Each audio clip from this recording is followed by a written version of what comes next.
Good morning students. अपन ने पिछले last video में ब्राउनिंग की पोएम पढ़ी है माई लास्ट डचेस।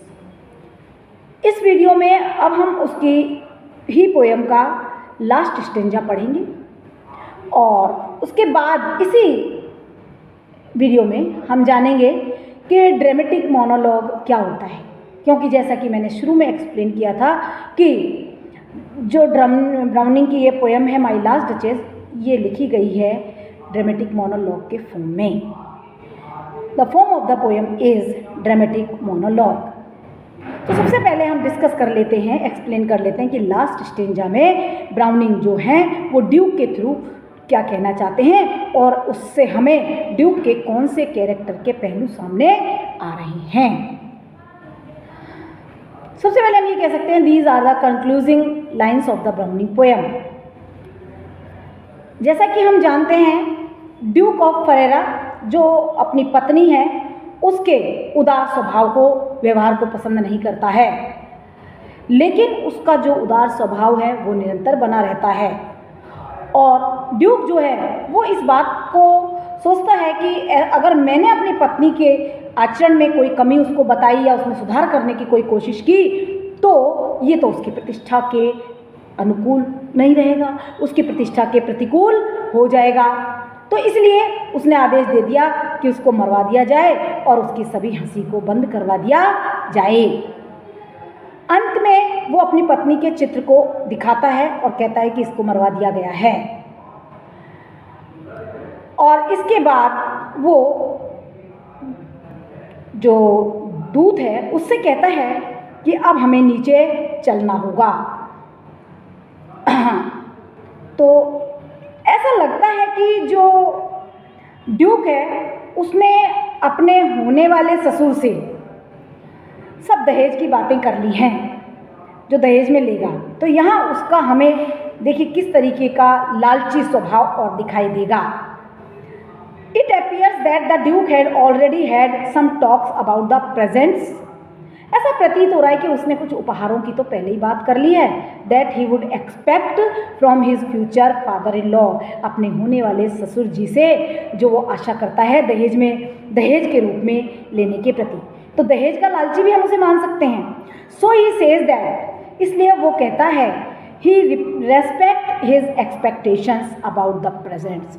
कहता है कि मैंने जो भी उपहार मांगे ना मेरे ससुर जी ने, होने वाले ससुर जी ने उन सब को पसंद कर लिया, उन सब के लिए हामी भर दी है और ये कह दिया है that he should have from his future father-in-law by way of dowry to marry the count's daughter. उसने कहा भाई मुझे ये उपहार चाहिए उस पत्नी आपकी बेटी से शादी करने के लिए, तो ससुर जी ने अपनी सहमति भी व्यक्त कर दी है। The Duke puts his demand in very cunning form. बड़ी चतुराई से अपने विचारों को वो रखता है। The Duke tells the envoy. अब वो दूत से क्या कहता है that the reputation की जो प्रतिष्ठा है which the count has for splendid generosity is enough guarantee, कि उसने की जो प्रतिष्ठा है वो एक पर्याप्त जिम्मेदारी है that all his claims regarding dowry will be granted, कि ऐसा लगता है वो इतना उदार है उसका होने वाला ससुर कि उसके व्यवहार से मुझे ऐसा लगता है कि जो मैंने उपहार मांगे हैं उन उपहारों को वो निश्चित रूप से मुझे दे देगा। The Duke further clarifies his remarks, फिर से एक बार स्पष्ट करता है अपनी टिप्पणी को, list he should be misunderstood, कहीं ऐसा ना हो कि लोग उसे गलत समझ लें कि वो दहेज मांग रहा है। ही टेल्स द एनवॉय, वो दूत से कहता है दैट कि even though his first and foremost attraction, कि उसका सर्वप्रथम और सबसे महत्वपूर्ण जो आकर्षण है is the beautiful daughter of the count, बस मैं तो तुम्हारी लड़की से ही शादी करना चाहता हूँ, बाकी मुझे कुछ चाहिए भी नहीं।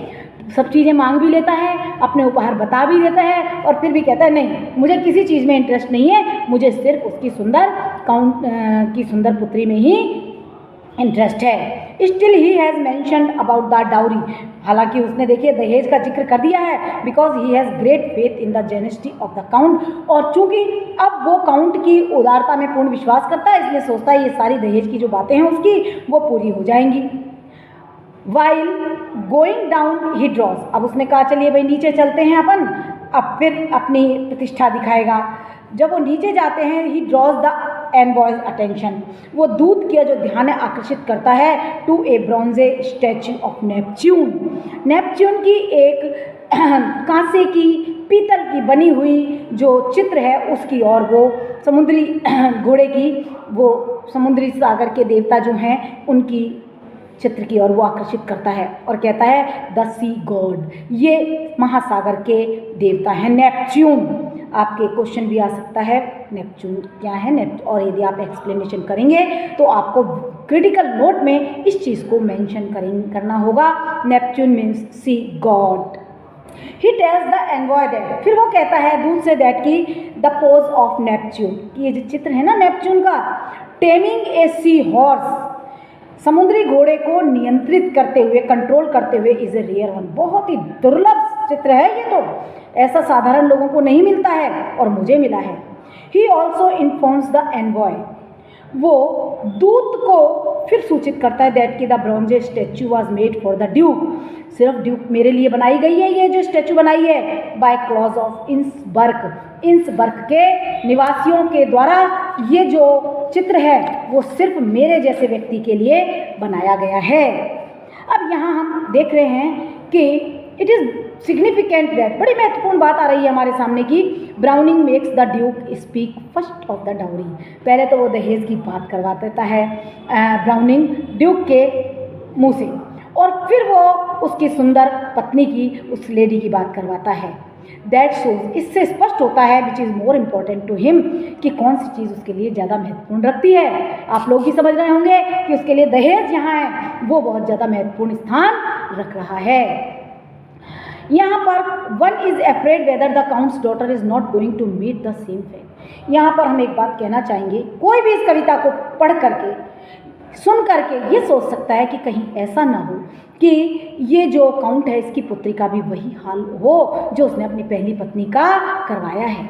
The duke wants to put this in the mind of the emperor, और इसीलिए अब वो दूत के दिमाग में एक विचार डालता है दैट कि he is lover of beauty, कि वो सौंदर्य एंड आर्ट और कला का पुजारी है, but he weighs his reputation about everything else, लेकिन अपनी प्रतिष्ठा वो इन सब चीज़ों के नीचे रखता है। सर्वप्रथम जो उसको पसंद है, first of all he likes, foremost he likes his reputation, बाकी सब चीज़ उसके लिए सेकेंडरी है, प्राइमरी है उसकी प्रतिष्ठा। That can put his duchess to death only, और इसके कारण हो सकता है कि वो अपनी दूसरी पत्नी की भी मृत्यु करवा दे, बिकॉज क्योंकि she had excess of humanity, पहली वाली पत्नी के पास बहुत ज़्यादा मानवता थी, which a duchess should not have possessed, कहीं ऐसा ना हो ये दूसरी पत्नी भी के पास भी ऐसे ही गुण हों, ऐसी ही क्वालिटी हों।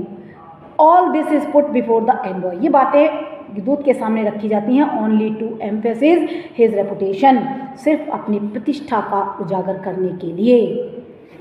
आशा करती हूँ सभी को अब ये पोएम बहुत अच्छी तरह से क्लियर हो गई होगी। अब हम बात करते हैं कि इसमें क्वेश्चन क्या बनेंगे। व्याख्या का क्वेश्चन तो अपने पास होता ही है, व्याख्या तो कहीं से भी अपन कर देते हैं, मैंने आपको व्याख्या करना बता रखा है। अब देखिए हम बात करेंगे, इसमें हमारे सामने कम से कम 4 क्वेश्चन निकल के आते हैं। सबसे पहले आता है character sketch of duchess, second character sketch of Duke, third question जो है वो आता है कविता की फॉर्म के ऊपर, ड्रामेटिक मोनोलॉग। ड्रामेटिक मोनोलॉग क्या होता है और इस कविता को हम कैसे सिद्ध कर सकते हैं, कैसे कह सकते हैं कि ये एक ड्रामेटिक मोनोलॉग है। And the last question is critical appreciation. जैसा कि हम जानते हैं उसमें तो सारे क्वेश्चन ही समाहित होते हैं, उसमें कैरेक्टर भी आ जाता है, उसमें फॉर्म भी आ जाता है कविता का, तो क्रिटिकल एप्रिसिएशन का क्वेश्चन हमारे सामने बनता है। अब हम बात करेंगे सबसे पहले जो महत्वपूर्ण क्वेश्चन हमारा बन रहा है ड्रामेटिक मोनोलॉग, कि ड्रामेटिक मोनोलॉग क्या होता है। इसके लिए हम सबसे पहले बात करेंगे कि पोएट्री जो है, हम मुख्य रूप से मोटे तौर पर देख सकते हैं कि poetry can be divided into 2। Last year मैंने एक वीडियो बनाया था सब्जेक्टिव पोएट्री और ऑब्जेक्टिव पोएट्री पर, आशा करती हूँ आप सभी ने देखा होगा। तो हम देखते हैं कि poetry can be divided into 2 भागों में इसको हम बांट सकते हैं, सब्जेक्टिव पोएट्री और पर्सनल पोएट्री, या ऑब्जेक्टिव पोएट्री और इम्पर्सनल पोएट्री। सबसे पहले हम देखेंगे सब्जेक्टिव पोएट्री क्या है, हालांकि मैं बता चुकी हूँ, लेकिन once again there is a poetry, ऐसी कविता होती है in which the poet goes down into himself, जब वो स्वयं के बारे में बात करता है, एंड फाइंड्स हिज इंस्पिरेशन, और फिर वहाँ से ही अपनी प्रेरणा लेता है, and his subject his own experience, और जो भी वो विषय लेता है उसके खुद के अनुभव होते हैं, थॉट्स उसके खुद के विचार होते हैं, एंड फीलिंग्स और खुद की भावनाएं होती हैं। ऐसी पोएट्री को हम पर्सनल पोएट्री या सब्जेक्टिव पोएट्री कह सकते हैं।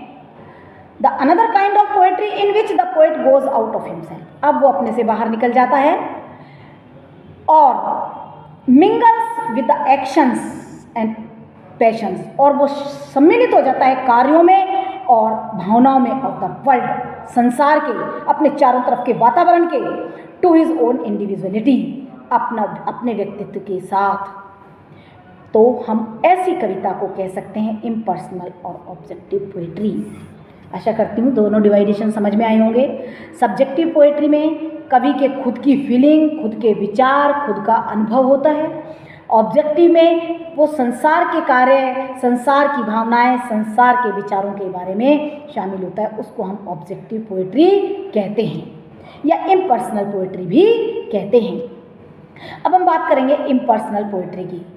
तो ये जो इम्पर्सनल पोएट्री होती हैं can be divided into two groups. अब इनको भी हम दो भागों में बांट सकते हैं, इम्पर्सनल या ऑब्जेक्टिव को भी हम दो भागों में बांट सकते हैं। First narrative and then dramatic. Narrative मतलब वर्णनात्मक, जिसमें वर्णन किया जा रहा है। ड्रामेटिक का मतलब जिसमें नाटकीय तत्व पाए जा रहे हैं। नाटकीय तत्व में ये मतलब नहीं है कि हम उसे स्टेज पे मेंशन करेंगे, लेकिन उसको पढ़ना बहुत जरूरी होगा।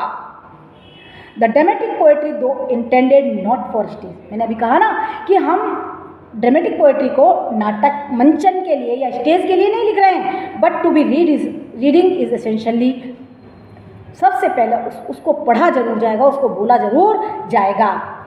और ये कविता जो होती है ड्रामेटिक इन प्रिंसिपल, इसके सिद्धांत जो होते हैं नाटकीय तत्वों पर आधारित होते हैं। The dramatic monologue is one of the many most popular kinds of dramatic poetry. अब हम बात कर रहे हैं ड्रामेटिक मोनोलॉग की। ड्रामेटिक मोनोलॉग जो है वो ड्रामा नाटकीय पोएट्री के कई जो भाग हैं उनमें से ये एक है।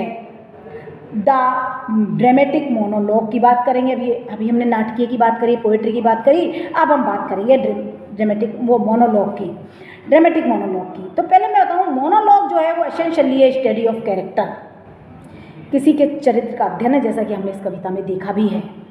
ऑफ मेंटल स्टेट्स, किसी की मानसिक अवस्था जानने के लिए है। ऑफ मॉरल क्राइसिस, किसी के जीवन में नैतिक संकट हैं उनको जानना है। मेड फ्रॉम द इनसाइड, जो उसके आंतरिक हिस्से में चल रहे हैं, इनको जानने के लिए हम इस प्रकार के काव्य की रचना करते हैं। This form of dramatic poetry founts particular favour with browning. Browning जो है वो मास्टर है ड्रामेटिक मोनोलॉग लिखने का। Who may be called its chief component, जिसको हम इसका प्रमुख अंग भी कह सकते हैं। दो Tennyson also used with masterly skill, हालांकि टेनिसन ने भी इसको बड़ी श्रेष्ठता से इसको यूज़ किया था। यूलिसिस पोएम में, जो कि हम खुद ही पढ़ेंगे अभी आगे, उसमें वो भी ड्रामेटिक मोनोलॉग है। It is cast in the form of speech. अब सबसे पहले मैं आपको ये बताऊं, ये स्पीच के रूप में लिखी गई है। Addressed to a silent listener, और एक मूक श्रोता को संबोधित करके पूरी कविता बोली जा रही है। The aim of this poem is character study. हमने देख लिया कि दोनों के चरित्र हमारे सामने आ रहे हैं, तो इस कविता का उद्देश्य क्या रहा होगा? ड्यूक और डचेस के चरित्र का स्टडी करना, अध्ययन करना, और साइको एनालिसिस, या फिर ड्यूक और डचेस या जो भी इसके पात्र हैं उनके मनोविश्लेषण करना इस कविता का उद्देश्य है। विदाउट द अदर ड्रामेटिक एडजेंट्स और इंसिडेंट्स एंड डायलॉग, और इसके अलावा इसमें और कोई घटनाएं नहीं हैं। हम एक बात करेंगे, मैं सोच रही हूँ dramatic monologue is part of drama, इसी को मैं आगे खोल रही हूँ। इसको हम एक ड्रामे का हिस्सा बता सकते हैं, part poetry and part drama. क्योंकि पोएट्री तो ये इसलिए हो गई, it is speech for study और to read in the poetic medium, काव्यात्मक माध्यम में पढ़ने के लिए विद डोमिनेंट ड्रामेटिक नोट, जिसके अंदर नाटकीय स्वर हमें दिखाई देंगे। The very fact of its being a speech with someone to hear it, और सबसे महत्वपूर्ण बात कि ये एक स्पीच है जिसको कि एक व्यक्ति सुनने वाला होता है, और यही जो बात है उससे इसको नाटकीय रंग मिलते हैं। क्योंकि हमने देखा प्ले में क्या होता है, प्ले में पात्र आता है, स्टेज पर अपने डायलॉग्स बोलता है और श्रोता जो है वो उसको मूक होकर के सुनते हैं, देखते हैं, फील करते हैं। But it is dramatic in other ways too, लेकिन अभी और भी तरीके हैं जिस तरीके से हम इसको ड्रामेटिक कह सकते हैं। It could be recited on the stage before an audience, सामने हम एक दर्शक को बिठाकर इस कविता को पढ़ भी सकते हैं। विद और विदाउट कॉस्ट्यूम और सीनिक बैकग्राउंड, बिना पोशाक के, पोशाक से मतलब यह है कि पर्टिकुलर पात्र की पोशाक तो सब पहन रहे हैं, लेकिन पर्टिकुलर उस पात्र के लिए कोई विशेष कॉस्ट्यूम है तो बिना कॉस्ट्यूम के भी हम उस कविता को स्टेज पर जाके पढ़ सकते हैं। या पीछे के जो बैकग्राउंड के सीन होते हैं वो भी ज़रूरी नहीं होते हैं, जबकि प्ले में हम इन चीज़ों की बहुत आवश्यकता होती है। जैसे सपोज करें हमें राजा हरिश्चंद्र का रोल प्ले करना है तो उसके लिए हमें उसी तरह के पीछे के बैकग्राउंड सीन उत्पन्न करने पड़ेंगे और लगाने पड़ेंगे।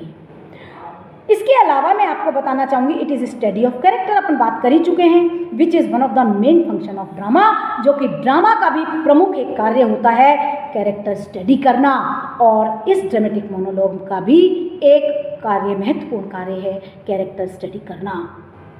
But it differs from the drama, यहाँ आप जानना चाहेंगे कि नाटक से भिन्न है in its complete lack of action, क्योंकि हम देख रहे हैं पोयम उसने पढ़ दी, ऑडियंस भी है, लेकिन एक्शन की कमी है। जबकि प्ले के अंदर वो अपने हाव भाव भी प्रदर्शित करते हैं जो पात्र होते हैं, एंड इंटरचेंज ऑफ स्पीच, और आपस में दूसरा पात्र भी बोलने के लिए अनुमानित होता है या दूसरा पात्र भी को भी अनुमति होती है बोलने की, इसलिए ये नाटक से थोड़ी भिन्न भी होता है ड्रामेटिक मोनोलॉग।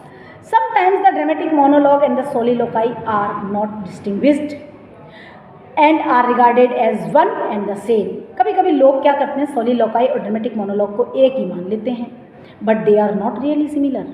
एक नहीं होते हैं। देखिए दोनों में आपको अंतर बताया जा रहा है। The soliloquy really means a poem. वास्तव में soliloquy का मतलब पोयम है। कैसी poem? In which the speaker talks to himself. जो वक्ता है वो खुद से बात करता है इसके अंदर, as in Browning's Caliban upon Setebos, जैसा कि ब्राउनिंग की एक पोयम में हुआ है। इन मोनोलॉग द कैरेक्टर और the speaker addresses some listener और लिसनर्स, श्रोता को संबोधित करेगा। श्रोता एक भी हो सकता है, श्रोता दो भी हो सकते हैं, एज इन ब्राउनिंग्स लास्ट डचेस और एंड्रयू डेल सर्टो और टेनिसन्स यूलिसेस। इन दिस कनेक्शन, इस संबंध में हम कह सकते हैं कि इन दोनों की तुलना नहीं की जा सकती है। सोलिलोक्वाई और ड्रामेटिक मोनोलॉग अलग अलग होते हैं। लास्ट में मैं आपको बताना चाहूँगी जो ड्रामेटिक मोनोलॉग होता है वो प्रमुख रूप से एक मनोवैज्ञानिक, विश्लेषणात्मक, चिंता करने वाला, तार्किक कविता होती है। In this form though it has been used with success by other modern poet, आधुनिक कवियों ने भी इसका बड़ी सफलतापूर्वक प्रयोग किया है। Browning is of course our greatest master, लेकिन निसंदेह हम कहेंगे कि ब्राउनिंग जो है वो ड्रामेटिक मोनोलॉग लिखने में बहुत बड़ा मास्टर है। अब हम को आप आशा करती हूँ आपको ये तो समझ में आ गया होगा कि ड्रामेटिक मोनोलॉग हम किसे कहते हैं, ड्रामेटिक मोनोलॉग क्या होता है, सोलिलोक्वाई क्या होती है। इस वीडियो में इतना ही हम रखेंगे और आप इसके इंग्लिश वर्जन को किताब में से देख सकते हैं। धन्यवाद।